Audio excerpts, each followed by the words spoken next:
Good evening. Whether you are a member or a friend of Naples United Church of Christ, or you stumbled upon this fascinating discussion on live stream or Facebook Live, we're glad that you are here with us. My name is Sharon Harris Ewing. I serve as assistant minister at Naples UCC, and I'm thrilled to be joined by my colleagues, Reverend Dr. Dawson Taylor, senior pastor, and Reverend Dr. Deb Kaiser Cross, Minister for Congregational Care. If this is your first time with us, or you've seen some sessions but not all, we want you to know that all of these clergy roundtable discussions are archived, and you can watch them on livestream.com/NUCC and catch up and see what we've talked about in the past. This is the fifth and final session of our discussion of Forgive to Live, How Forgiveness Can Save Your Life by Dr. Dick Tibbetts. I can say for all of us here on the clergy team that we have found it to be a rich, meaningful, and challenging book to discuss, and we hope that you have too. So this evening, we are doing chapters 11 to 13, the end of the book, and I found myself thinking of this as kind of winding down in some ways.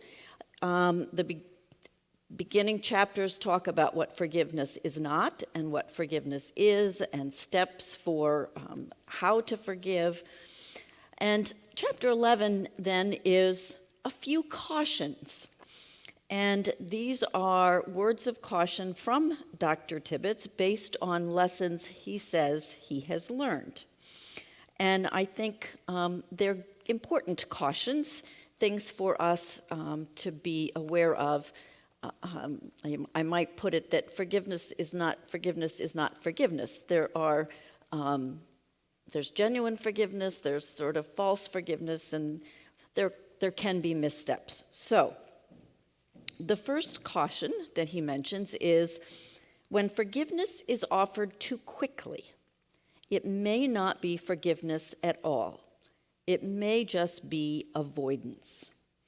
So let me ask my colleagues, do you feel like you ever forgive too quickly, and why? And maybe how would you avoid it if you didn't want to forgive too quickly?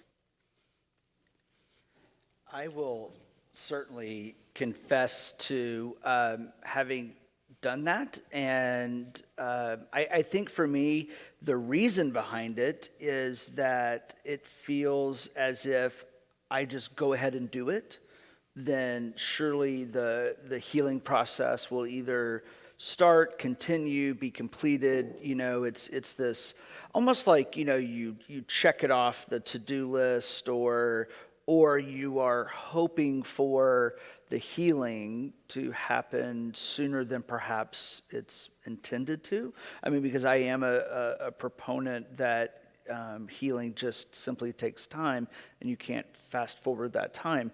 And I sometimes worry, because I was going to ask this as kind of a sidebar, that I sometimes worry as a pastor that, I will be working with a couple or a person, and I'll say, no, don't forgive before you're ready, as if I'm, like advocating, don't forgive the person, or, something like that, which is not what I'm doing, but what I'm really advocating is to not do what I've done myself and still struggle with, and that is to forgive too quickly, because it's not that it's disingenuous, but it's not ready yet. It's kind of, you're taking the cake out of the oven before it's ready. Can you tell I'm hungry this evening? But no, I mean, that's kind of the metaphor for me.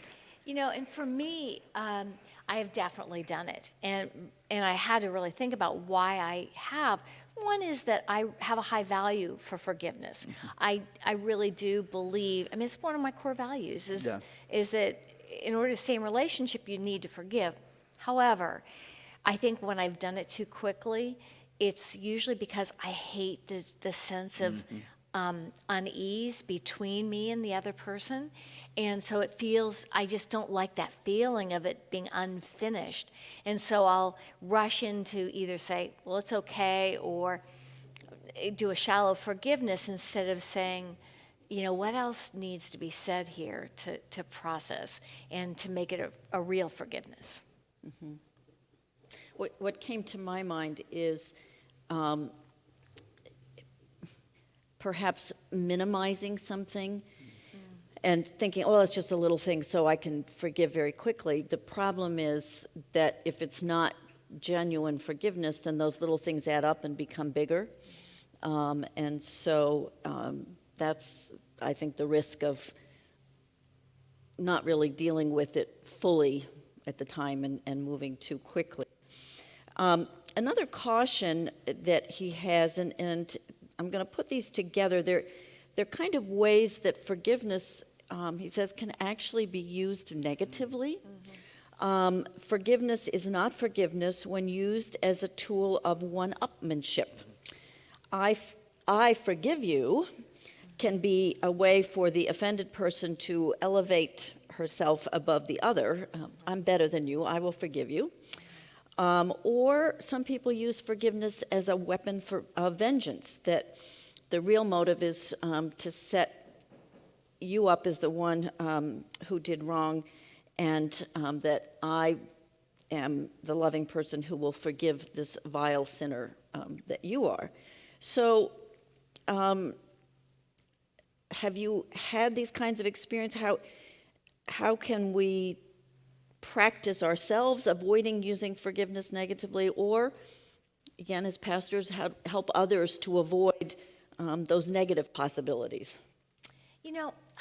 I don't know that I do that very much, and here's why. I think I just see it as kind of one-upmanship when I say I forgive you prematurely, or in a situation that I haven't talked it out with the other person. So let me give you an example. David and I have a fight, and I offer forgiveness. Well, without having a conversation about it, because I think then it just comes across as one-upmanship, is that I somehow am gratuitously offering this great gift to you instead of saying, what happened between us? What, do I need to ask for your forgiveness, or do you need my forgiveness? And to talk it out and then say, I do forgive you if I'm asked for it. But I don't offer it unless I'm asked for it. I think about the one-upmanship, and I think about sibling relationships. Oh. Both when you're young and even when you're older. It can be the, who gets it done first, kind of thing. Or maybe that's just my family. But I also think about the vengeance piece in a little bit of in a slightly different way than how Tibbetts presents it.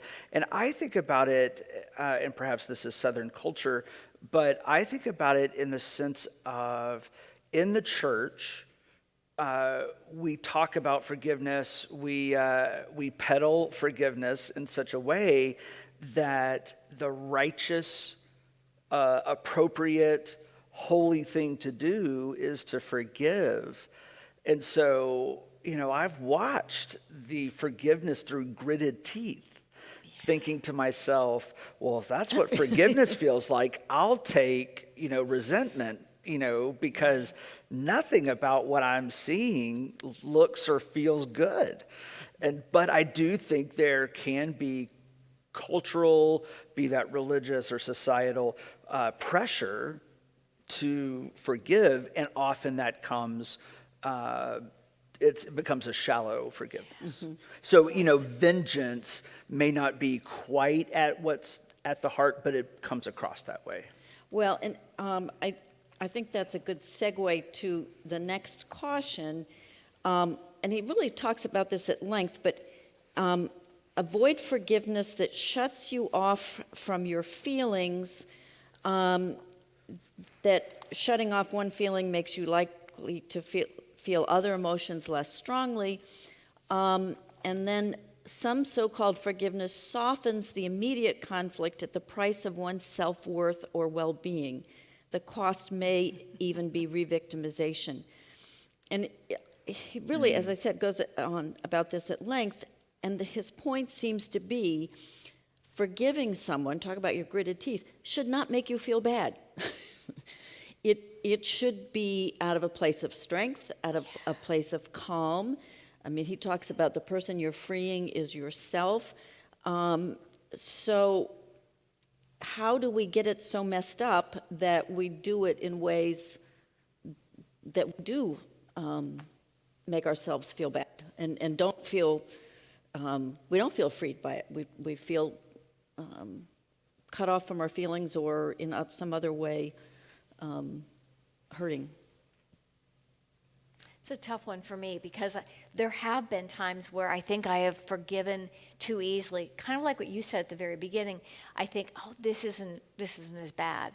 But then it builds and it builds and it builds, and the behaviors continue, and I get in a place where I feel victimized. Mm-hmm. And it hasn't happened very often in my life, but there are a few situations where I feel like it did get there. Mm-hmm. And I forgave and I forgave and I forgave, and it was, it didn't free me.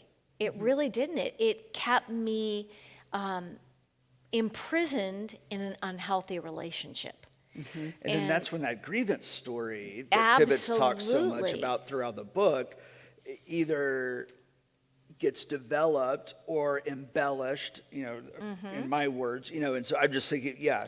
And at what point do we, I guess the question is, when we do it over and over, letting go of offenses, at what point do we wake up and say, I need to exit this relationship before I can forgive it? Because I have found that when I stay in a victimized relationship, it's impossible to forgive because I keep getting reoffended.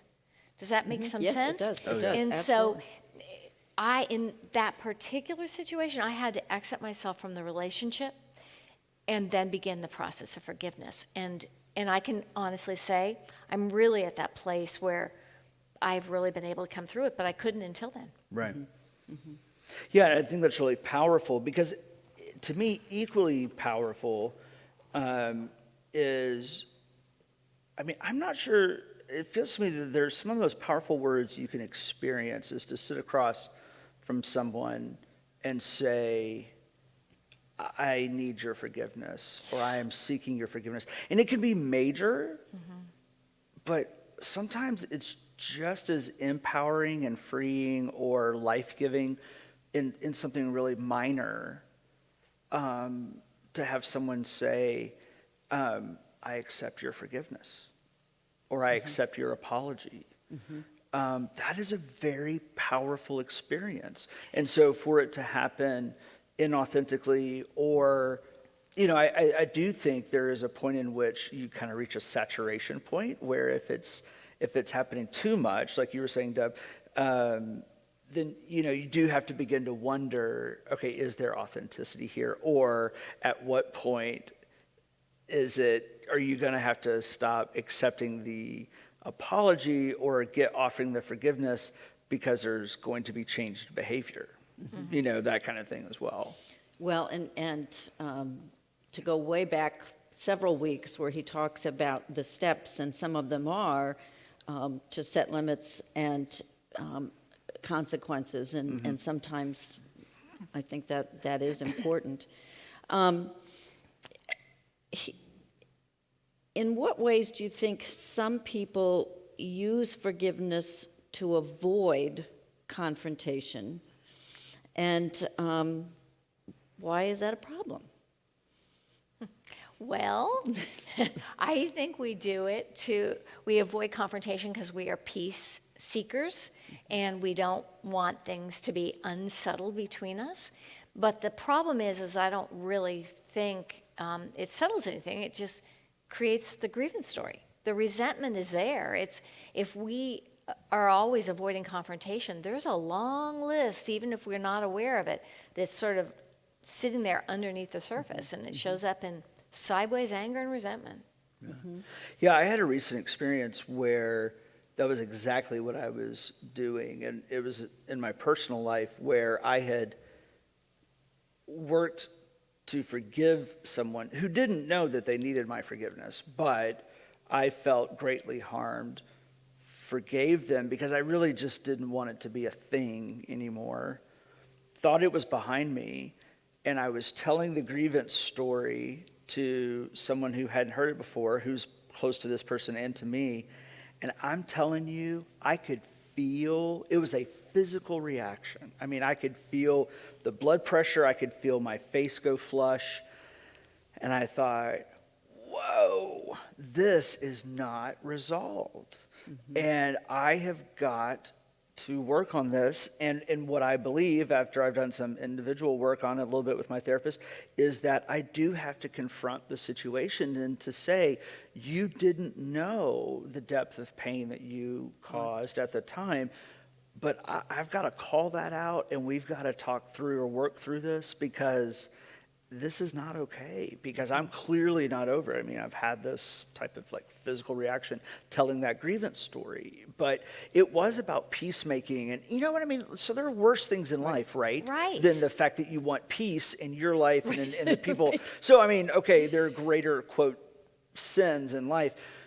So I think if people are making that a habit or doing it, I mean, let's not start the wailing and gnashing of teeth just yet, but I do think that there is some self-reflection that needs to happen for those of us who can do that.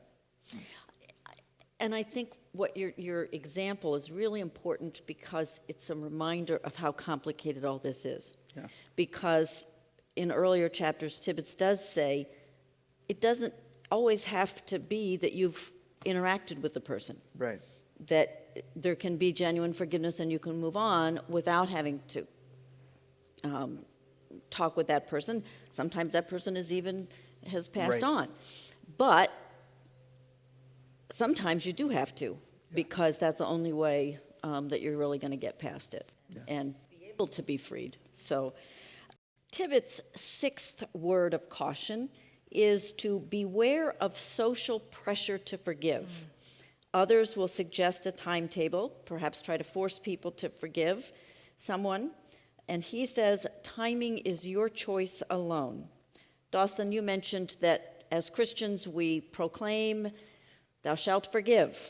So how can we make sure that timing is the individual's choice and resist pressure on ourselves, or help other people to resist pressuring each other or feeling pressured?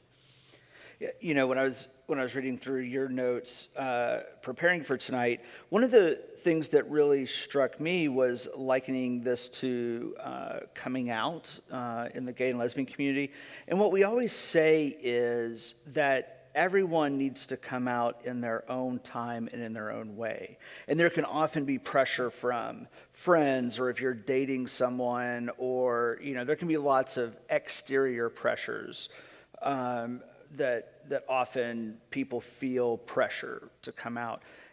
But I've counseled particularly young people or others to say, it has got to be your time, your story, and you need to manage those circumstances as best you can.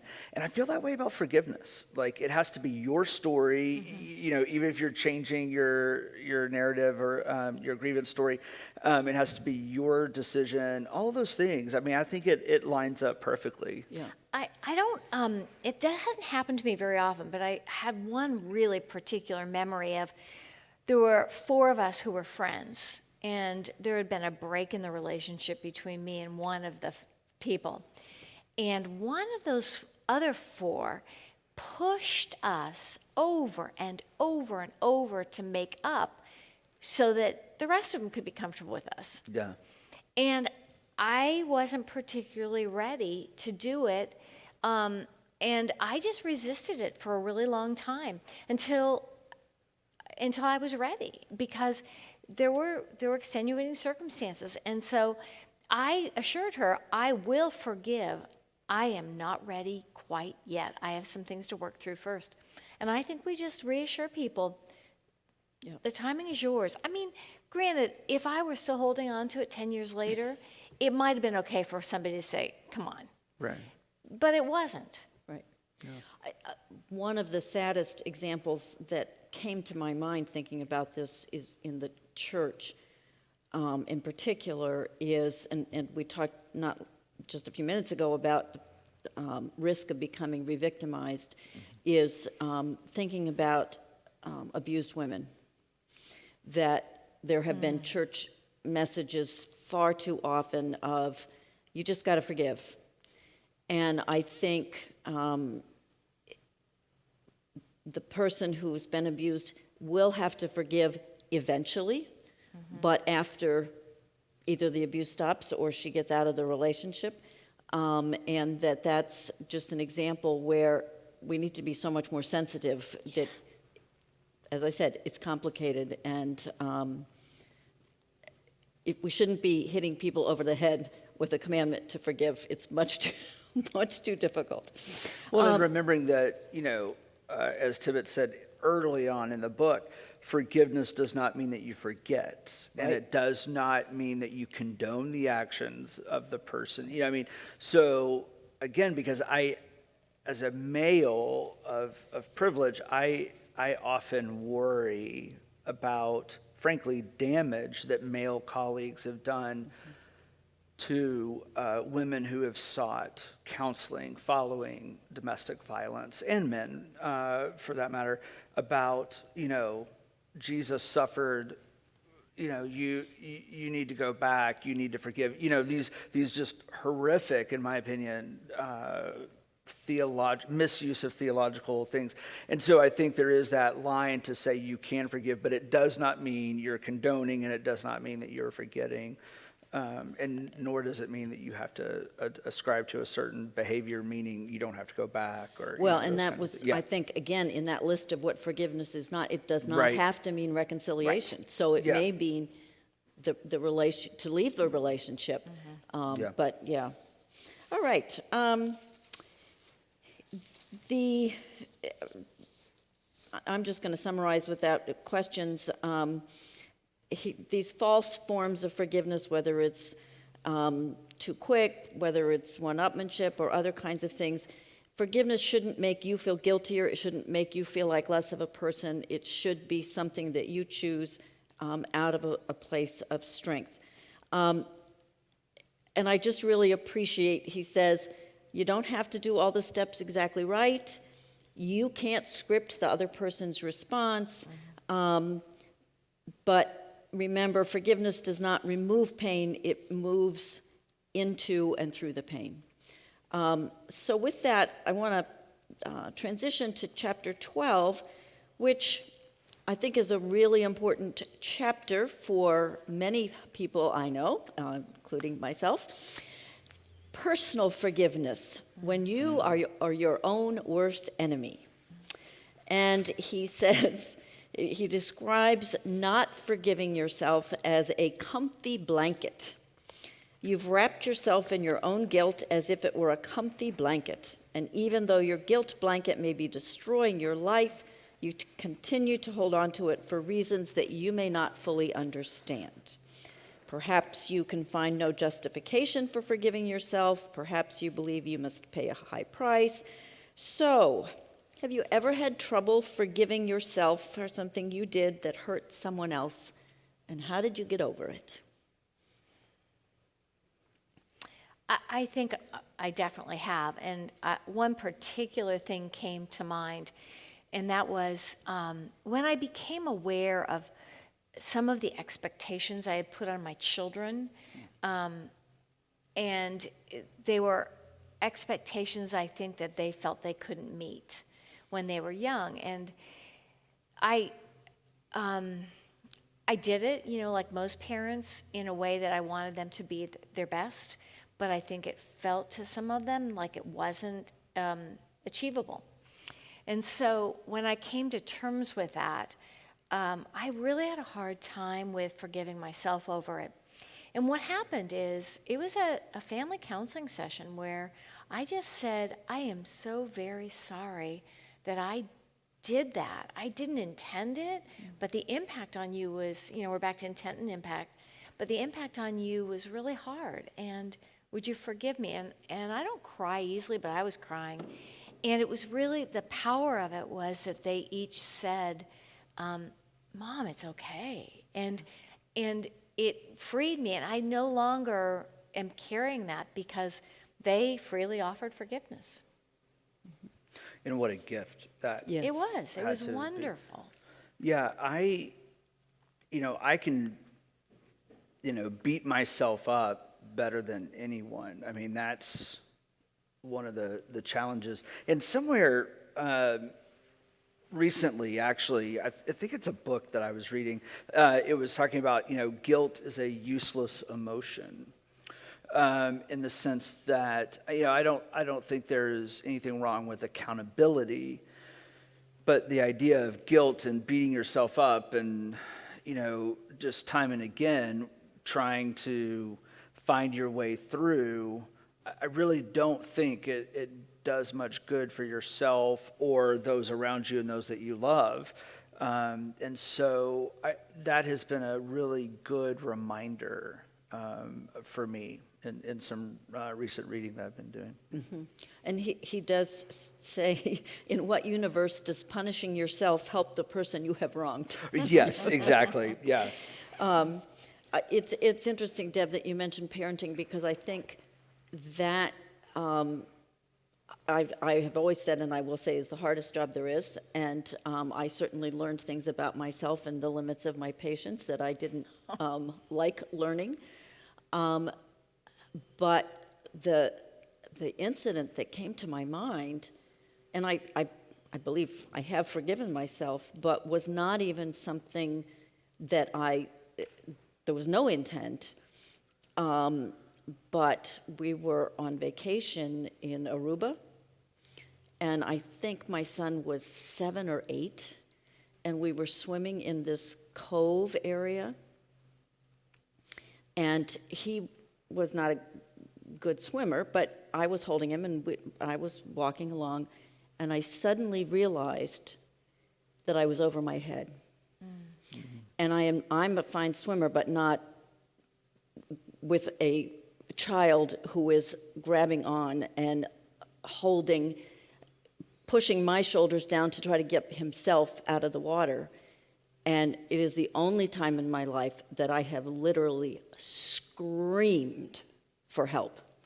And thank God there were people there who came, who took him, got him to where it was shallower, and then I could get him back.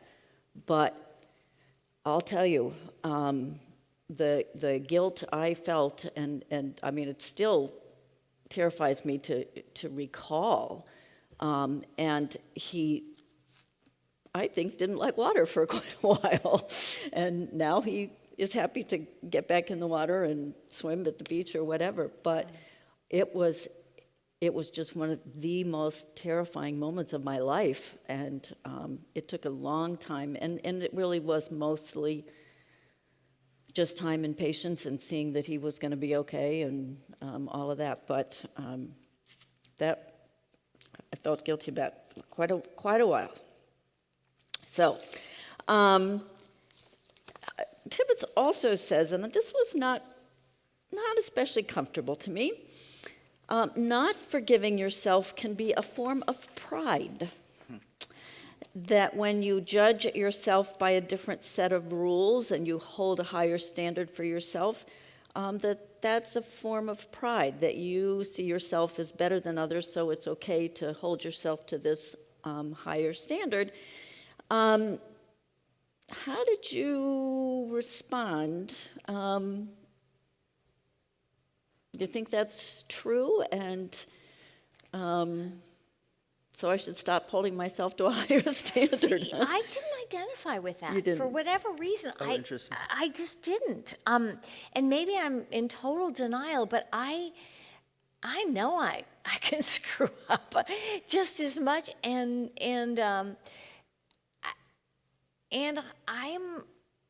maybe I've just gotten to be kinder to myself over the years.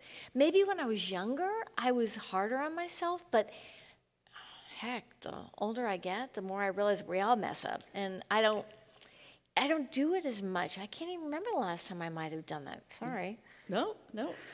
I actually found these words to be very reassuring because I feel like I'm in a place where I'm working to be better at that, to be kind of more of what Deb was describing. And I will have moments where I say, gosh, I'm as human as the next, and I'm doing the best I can. Or, I learned a new phrase recently from a colleague who said, I am doing the best we are doing the best we can under these circumstances, obviously specific to the pandemic and things like that. But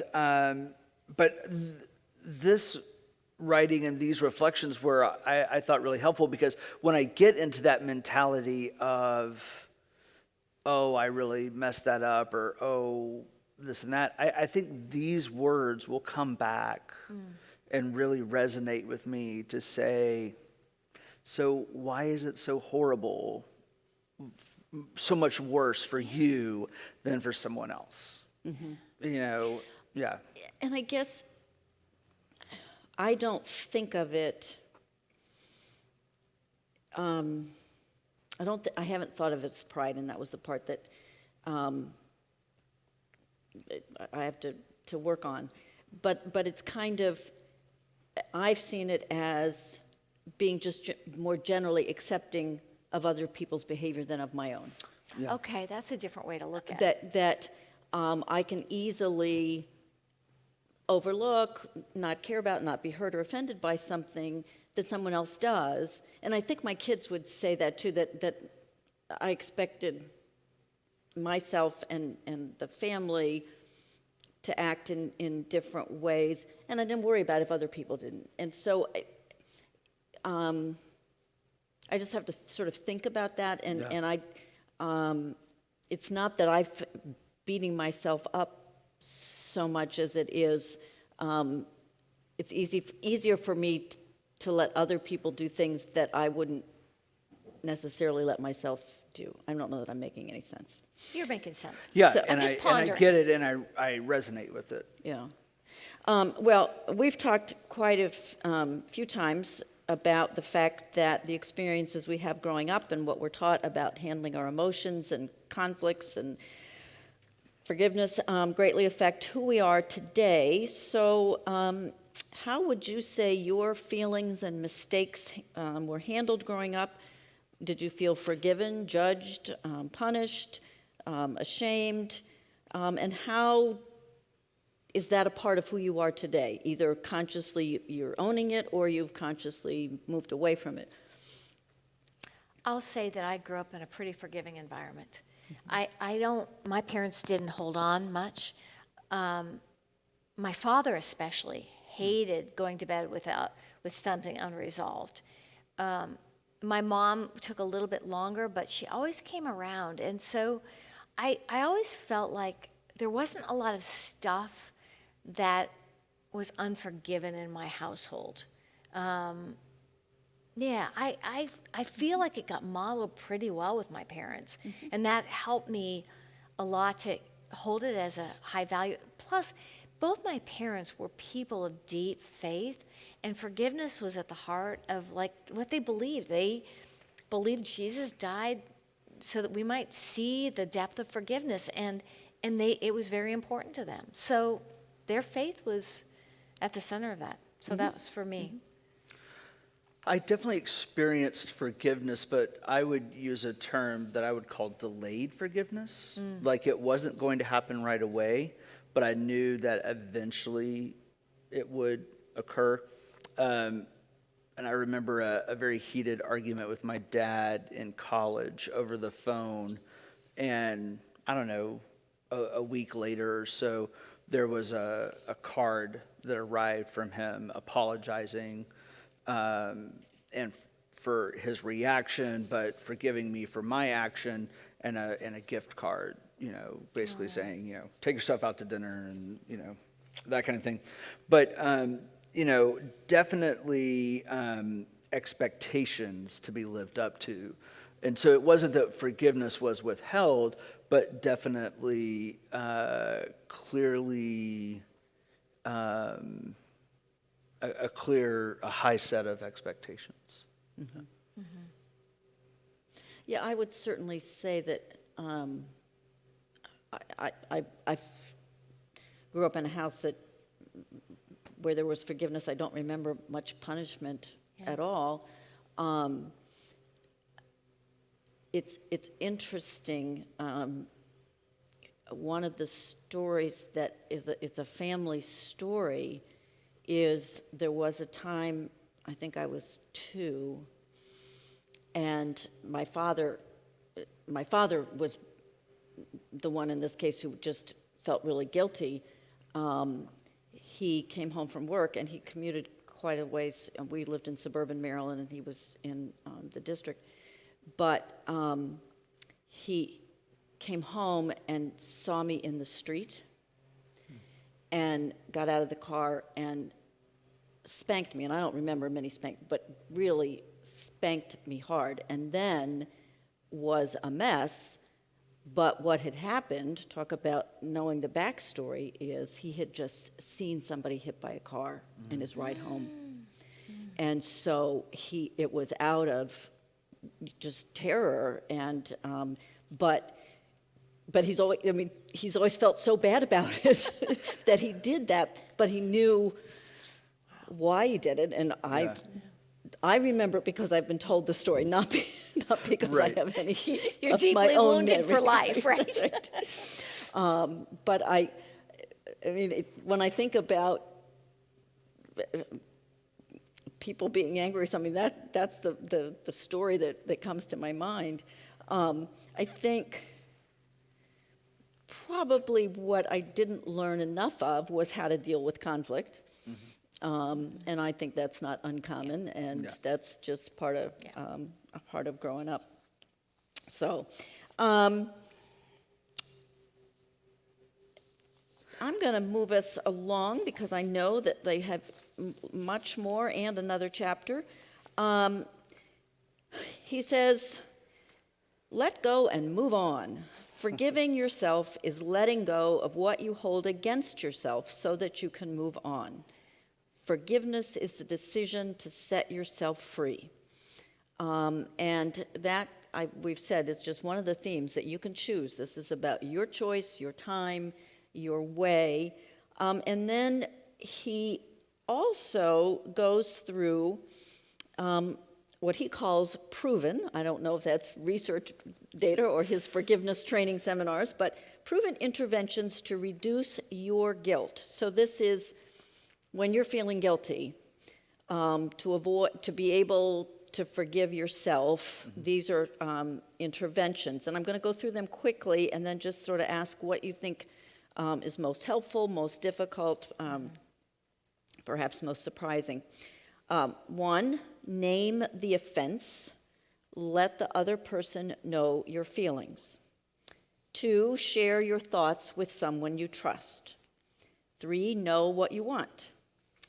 4, reduce unrealistic expectations. 5, identify the hurt. 6, don't dwell on it. 7, say you're sorry. 8, make it right. 9, let people in. 10, understand that your mistakes do not define you. So do these make sense? Which is most useful, most difficult, most intriguing? So they definitely make sense to me. I think I bounced back and forth between number 7, say you're sorry, and number 9, let people in, because I have found tremendous power, life-giving power in saying that I'm sorry and admitting that I know that I'm wrong. And again, that can be big things, little things, that can be a little bit of everything. And then letting people in, because that's, as the two of you especially know, but I think increasingly more of the congregation, I'm a Brene Brown disciple, and she, talks about vulnerability. And so vulnerability is about letting your guard down, letting people in, authenticity. And so, and sometimes that can be a challenge for me. And so to let that guard down, and because when you let people in, you often have to admit or seek forgiveness more often than you might otherwise, if that makes sense. And so, yeah, I found this list to be very helpful, and those were the two that really stood out to me. For you? What stood out to me was don't dwell on it. Yeah. The rumination thing has been my lifelong struggle. I mean, I'll just be honest. But what I found really intriguing is share your thoughts with someone you trust. Yeah. And that's really different from venting and ruminating and building a grievance story. Yes. It's choosing carefully that person with whom I want to share it, and to then say, am I off base here? Like, what do you see? I have two people I go to with it, generally speaking. David is really good at that. He doesn't always tell me the truth about it, but yeah. And then I have a sister, and I can say, what do you think on that one? And that gets perspective, and it helps me then go through the process. Mm-hmm. So.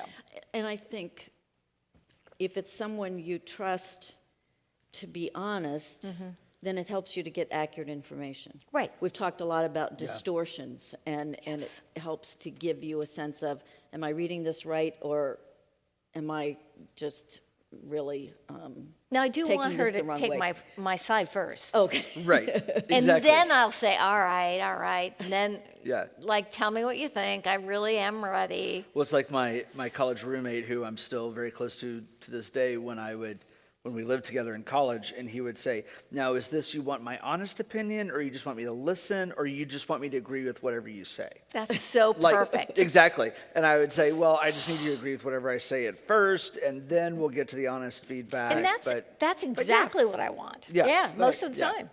Right. And the first is that building empathy, Right, exactly. and then the Exactly. honesty. Okay. One of the things I found, I also thought not dwelling on it is difficult sometimes, but I found it helpful to remember that your mistakes do not define you. Yeah. And it's, again, part of the distortion that mistake, that offense can become so much bigger than it really is, and seem like, this means that this is who I am, and it doesn't. So I think that's helpful. In this chapter, then Tibbetts goes on and talks about guilt has a basis in fact, and I think he would say for helping us to realize that we need to ask for forgiveness, that can be healthy. But sometimes what is lying beneath guilt is its cousin, shame. Feeling bad when you did something wrong is natural and even useful. Without it, where would you find the motivation to do better next time? But not all feelings are beneficial. Shame is based not on what you have done wrong, but on what others say is wrong about you. And he says shame causes you to feel inferior, inadequate, bad about yourself. So I haven't thought a lot about this, and this just sort of prompted me to ask more questions. How do you understand shame and guilt and the difference and how that plays in here? It's just sort of this new concept that he throws in at this point. I'd say I want to hear what Deb's has Well, to what say about happened, this. I went to a Quaker seminary, and because spiritual practice is such a critical part of it, one of the classes I took was completely on guilt and shame. Oh, well, then we want to hear For a what you have to semester. say. Well, I was young, and so I'm not sure I got how profound that concept was at the time. I'm like, I don't really understand. But these people who had a lot more life experience explained it really well. And so what they often said is, guilt is recognizing I did something wrong. Shame is feeling like I am wrong. Like the source of who I am is all wrong. That I'm not enough, that my self-concept is damaged. Guilt is healthy. in that it helps me say, I have wronged another person and I need to make that right. Shame is never healthy for us.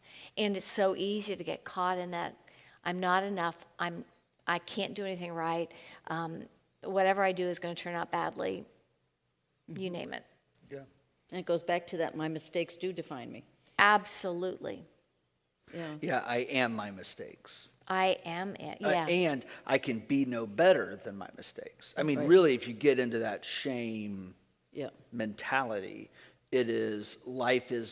life will never be better than the mistakes that I make or the mistake that I am. I mean, that can be a quickly devolving situation if you let shame take over. And again, I think guilt can often lead to that, especially, if you think about last week when we talked about the things that you do for what we would all call self-care, if you are depleted, then that, I think that guilt to shame is a short bridge. You're right. I mean, so again, I can use a lot of I statements here, but yeah. So, what message does the church have about shame? I just think forgiveness is so at the heart of the Christian message that, forgiveness is always just available. My daughters, their very, very favorite movie series ever and all time is Anne of Green Gables. So much so that they just say AOGG. That's how much they love it. I loved it too, but I don't say that. But there's a line in there that gets repeated in my household all the time. And every day is fresh with no mistakes in it yet. And I think that that's what the Christian message is. Every day is fresh with no mistakes in it yet. And when you get to that mistake, forgiveness is always an option. Right, right. Yeah, and as I'm fond of saying, and I think I've said in this venue, so to speak, is what the Benedictines say, and that is every day we begin again. Yeah. And I'm a huge fan of that because to me, that is the Christian message at its core. And as I've said to people before, sometimes it's not every day, sometimes it's every hour, every moment, because I think the human condition sometimes requires that reminder that grace, in the Methodist tradition, which I grew up in, there's this wonderful concept called prevenient grace, meaning that God's grace is present in a situation before we ever arrive to it. And so, as I like to say, I'm a big fan of grace. And so there's this understanding that God meets us in these situations before we ever get there.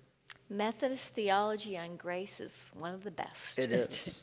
Well, and part of really where I was going with that question is it makes me very sad, but I think sometimes the church has contributed to people feeling a sense of shame. Oh, yeah. And the sort of hellfire and damnation about how bad you are kind of message, sermon, whatever, I think is destructive. And I agree with you. I mean, the church's message really is about grace and forgiveness, but too often, I would say we've got the hellfire and brimstone part, but we've also got the your works define you, and that you have to do enough to get on the positive side, to get into God's grace, to get into heaven, as opposed to you are enough, who you are is loved, who you are is enough. And that's the message that we hope to share. right. Well, and it is, we spoke about him last week, but Archbishop Desmond Tutu writes, I think in his book, No Future Without Forgiveness, he writes, it is the Easter message that reminds us that there's nothing you can do to make God love you less, but there's also nothing that you can do to make God love you more. And I remember that being such an epiphanal moment for me because, the firstborn Protestant Enneagram type 3 overachiever that I am, it's, well, surely I can earn this. And it's like, no, because God already is there. And so I think that's so important. And I do think that that is tied to forgiveness, because I think, I do think that type of mentality and our understanding of forgiveness are intertwined. Yeah. Related to that, I want to share this quote from the book because I really appreciated it because it kind of says similar message. Healthy people can accept you, me, as less than perfect because they accept themselves on the same terms. You are no better or worse than anybody else. Yeah. Remember that. Absolutely. And I think, you can't get loved more, you can't get loved less, and you can't get loved more than somebody else. Right. So I appreciate that. And a little further on, he is talking about perfectionists and people who hold themselves up to perfectionist standards. But he says, your view of yourself can be as distorted as your view of others. And that really struck me because I can't tell you how many times in my life I have experienced another person's behavior and asked myself, does that person have any idea how she's coming across, how he's being perceived? And I just come away thinking that they have a very distorted view of themselves. This forces me to look in the mirror and ask myself about my own distortions. But how do we realize or reach and sustain an accurate perception of ourselves as possible, minimizing those distortions and recognizing that we are no better or worse, we just are who we are, we're enough? How do we get accurate perceptions of ourselves? I will say that I don't think I'm great at it. I honestly don't. I mean, I can think I'm self-analytical, that I look at myself carefully, but unless I am honestly, vulnerably, authentically sharing my imperfections with another human being, I don't really have an accurate assessment of myself. It really depends on me being vulnerable with other people. And not a lot of people, but a few people who can then say, maybe you did overreact there. Yeah. Yeah, and then letting people in and to the point that you can hear that feedback. Right. Because they can say that, but if you cut it off. I have a theory, and you can both certainly push back or disagree, but I believe that the majority of us need far more help being reminded that we are innately and genuinely good than anything else. I think the human experience tells us and beats us up enough that tells us that we are not enough. And so I believe that most people need more reminders that they're good than anything else. Because really at the core of that, and that's where our faith comes in, is to say, because in Genesis we're told that we are made in the image of God. And so if we cannot see the intrinsic value of ourselves, then we cannot see the intrinsic good of God. Mm-hmm. And so I think one of my hopes in ministry has always been to remind people that they are innately good. Some days I'm better at it than others, but yeah. There's some research out there that says that it takes 10 positive statements made to us to counteract one negative, because we most likely focus on the negative statement made about us or to us. And I think you're right. Yeah. Mm-hmm. And the church certainly has a very positive message in that regard. Yeah. I'm looking at the clock and saying we need to move along. You're in charge. We'll follow. Well, so we're going to move to the last chapter, Living the Forgiving Life. And there are some wonderful quotes. Basically, in this chapter, Tibbetts is saying, okay, now we're not going to just talk about acts of forgiveness along the way. We're going to talk about forgiveness as a way of life. And he quotes Martin Luther King Jr. saying, "Forgiveness is not an occasional act, it is a permanent attitude. We must develop and maintain the capacity to forgive.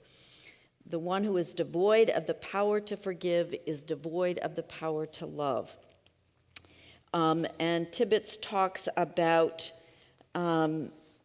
state forgiveness, something you do in response to an unwanted situation, that moment when you're forgiving a specific wrong, and then trait forgiveness is a part of who you are. It's a characteristic, an integral part of your personal makeup.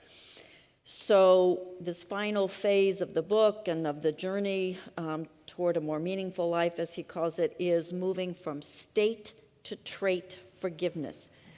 Was that a new idea, an old idea? How do you respond or resonate with that? And what do you think it would mean to do that? It was new for me. I had not thought about it. I mean, but when you really think about it, it makes total sense, because it's a lifestyle. He's talking about trait forgiveness is just a part of who we are. And as Christians, you know, if you look at how many times that's talked about in Scripture, it's part of our DNA, I hope. So I will say that this book has probably helped me move from state to trait. Mm-hmm.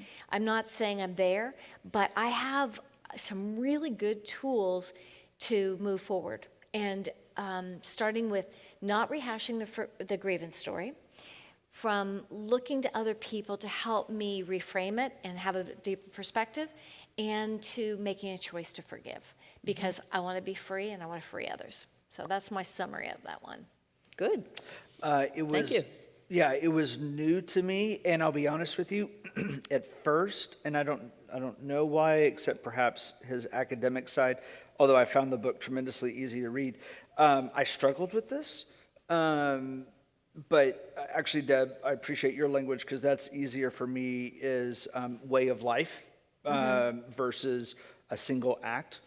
And I believe that as we move on to perfection, that is something that I would aim to do, is to continue to make forgiveness a way of life, or it's a trait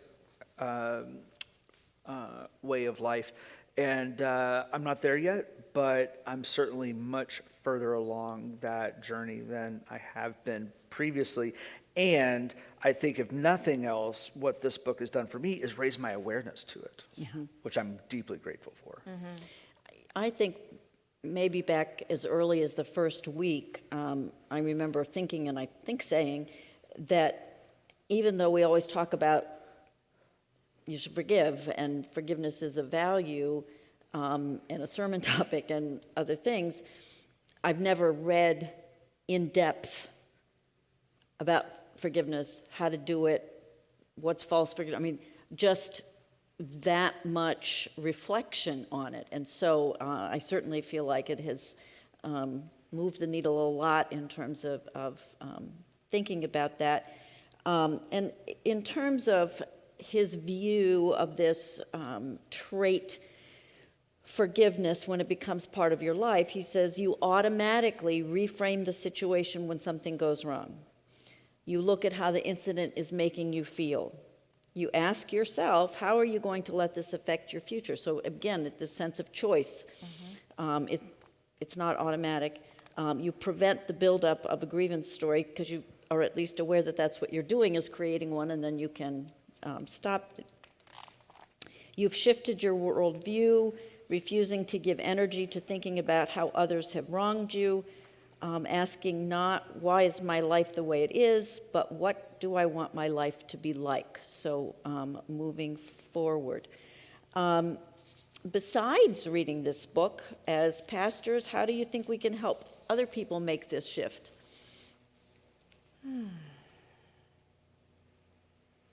I think one of the greatest calls, challenges, opportunities for us is to model it. That's one of the convicting things that has dawned on me numerous times. countless times, probably, while reading this book and while discussing it with the two of you. Yeah. It's a good point. Yeah. I think having honest conversations with people and encouraging them to think deeply about the concept of forgiveness. And I really do think reading this book has really been transformative, and I would highly recommend it to people, not because it's this book, but because it forces you to really look at yourself. And it's not just reading it by yourself would be helpful. It'd be really good to read it with somebody else and talk about it with a partner, a good friend, really wrestling with it. And just a sidebar, there's a really fabulous workbook that goes along with it. So if you want to gather a few people up Together. and do it via Zoom in this pandemic, I'd highly recommend it. It's that good. It might be interesting premarital counseling work, too. Yeah. I mean, Yeah. because it just... Well, and I was thinking not of premarital counseling, but when any one of us would be in a situation of working with people in conflict, having some more tools to Right. offer. Yeah. Have you thought about this? Or, when one doesn't want to forgive, well, because it means that it was not really a bad thing. Well, no, that's not what it means. I mean, I think it does give us tools for doing that. I am really watching the clock and thinking that I don't want to end this discussion without talking about the fact that ultimately Tibbet says forgiveness is a spiritual experience. I cannot discuss meaning and purpose in life without moving into the spiritual realm. I think it's a fascinating thing that Deb, you did the first week and talked about he is a psychologist and an ordained minister and something else. An executive coach. And an executive coach.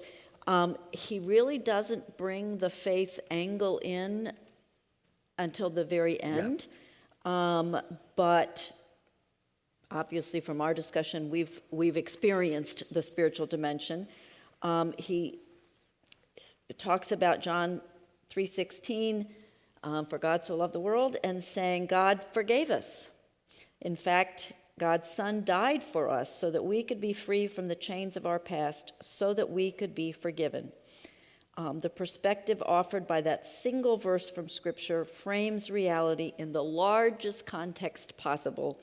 Today's daily choices do indeed have eternal consequences. So, say something about what it means to you when he says, forgiveness is ultimately a spiritual journey.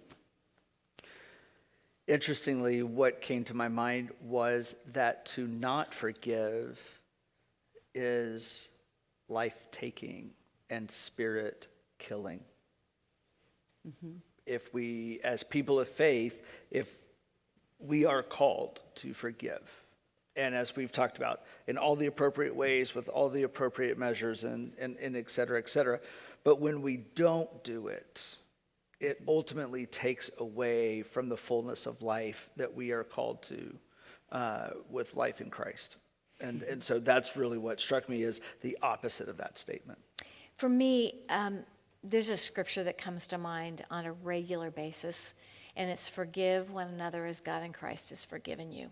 Yeah. And it's simple and it's profound, and it when I refuse to forgive somebody else, I'm somehow negating the forgiveness that God has already given me. And how can I withhold that from someone else? Yeah. So that's that way of life, forgiveness. Yeah. Yep. And the sense, we talk a lot about our freedom in Christ, and part of what he's saying is forgiveness is actually what frees us. And so it's a part of that journey of walking the faith that we do find that freedom in that regard. I want to kind of ask you to respond to a final summary in the last pages of his book. He does this at regular intervals, talks about past, present, and future. And I really like this quote: "The only effective response to the past is forgiveness. The only effective response to the present is love. And the only effective response to the future is hope." So how does that help you, help others to get through life, to get through challenges? Maybe you don't like the quote as much as I. I like the quote a lot. Well, why don't you share with us what it meant to you? You can Well, start. I think he does so much with holding on to that grievance story is holding on to the past. And so letting go, forgiveness is letting go of it and letting go of its power over me, over anyone. To say that what we can do in the present is to love. For me, talk about core values, that's the core value. And the only effective response to the future being hope. And he talks about the connection between forgiveness and hope. I think forgiveness and love give us hope. And that it's only because we have the gift of love to share that we have hope. Other thoughts? It's a beautiful summary. Yeah, the only thing I too love the quote. The thing I was thinking about where I would hope that people would apply this is, again, as we think about the pandemic, the social distancing, if people have felt a hopeless future or a past filled with resentments, or what does he say about the present? A present that feels loveless, that this would be a centering prayer or a centering thought while we are in these times. And so because I too love this quote, and I think it does speak to if you have felt isolated and perhaps a little too much time to think about the past, the present, and the future, that those are perhaps ways to help frame it. Yeah. And I see these three as a challenge. That after I finish this book, I'm challenged to really look at forgiveness deeply and perhaps deal with some relationships that I had not dealt with. I'm challenged to love more deeply and to invest in the relationships that matter. And I'm pushed to have hope when I might get a little pessimistic about the future. So I'm left with the challenge of that. I appreciate that. I love both the idea of centering prayer and challenge. I like that. And I'm sure that our time is up. And I decided not to create a grievance story about the fact that my dearly beloved colleague and friend Deb used this quote last week, but it's so good I'm going to use it again as a blessing. I'm going to add that for those of you who were Girl Scouts, I was a Girl Scout, and I think I remember correctly that we were told to leave the place we were better than we found it. And so it's with that kind of in my mind that this quote from Marvin Ashton I will read. And before I do that as a final blessing, I want to let you know that we will be starting a new Clergy Roundtable series early in January. So stay tuned for more information about what it will be about. But we look forward to Advent and Christmas, and then the first of the year we will be back at it with one another and with you. We thank you for your watching with us, learning with us, thinking with us, praying with us. And we thank Brad and Wendy and Tony and everybody else who over these weeks has made this possible. Be the one who nurtures and builds. Be the one who has an understanding and a forgiving heart. One who looks for the best in people. Leave people better than you found them. Thank you, and good night.